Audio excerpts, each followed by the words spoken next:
Kuna filamu ambazo haziji kukuchezea macho, zinakuja kukuchezea akili. Filamu ambazo ukimaliza kuangalia hujiulizi ilitokea nini, unajiuliza mbona hii ni maisha yangu? Kama ulidhani The Platform ni filamu ya watu waliokwama kwenye jengo refu wakigombania chakula, basi hujaiona hii filamu bado, kwa sababu hapa hatuzungumzii chakula, tunazungumzia mfumo, tunazungumzia dunia, tunazungumzia sisi. Karibu Movie Secrets by Us, mahali ambapo filamu hazipiti tu kwenye macho, zinapita mpaka kwenye fahamu. Hebu tuanze kwa kuvunja jina la filamu lenyewe, The Platform.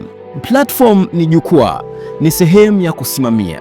Lakini kwenye filamu hii, platform ni zaidi ya sakafu inayoshuka na kupanda. Ni mfumo wa maisha, mfumo unaokuinua leo na kesho na kuacha uanguke bila maelezo.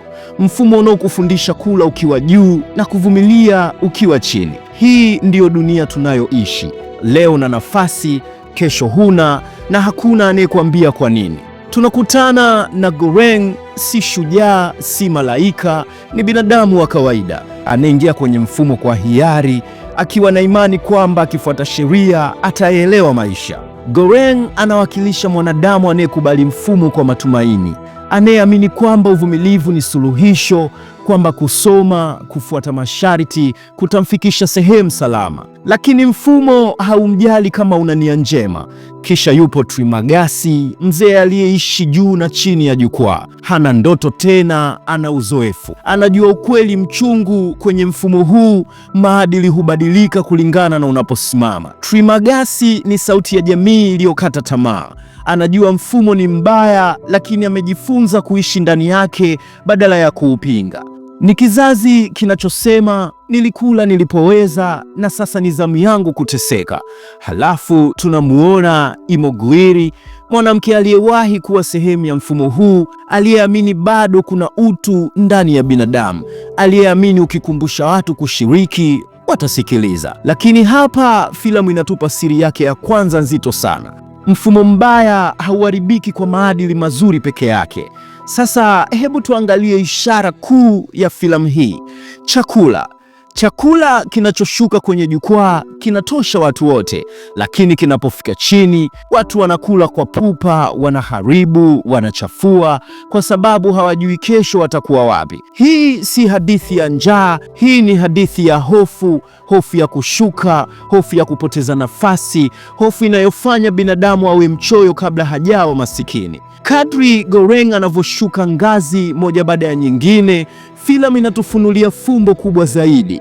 Mfumo hauharibu watu kwa sababu ni wabaya, unawabadilisha ili waishi. Hapa ndipo The Platform inageuka kuwa kioo cha jamii. Walioko juu hawaoni walioko chini, walioko chini wanachukiana wao kwa wao, na waliounda mfumo hawapo kabisa. Mtoto anayepatikana mwisho wa jengo si ajali, ni ishara, ni ujumbe, ni kizazi kinachokuja, ni swali filamu inatuacha nalo. Je, mfumo huu una nafasi ya mabadiliko au tunamkabidhi mtoto ulimwengu uliovunjika?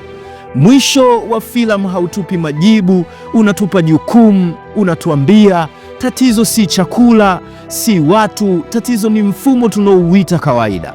Na hapo ndipo The Platform inapoacha kuwa filamu, inakuwa ujumbe unaosema kama hujabadili namna unavyoishi ukiwa juu, huwezi kulalamika ukiwa chini. Hii ilikuwa ni Movie Secrets by Us, mahali ambapo filamu zinakuambia ukweli ambao maisha yanajaribu kuuficha.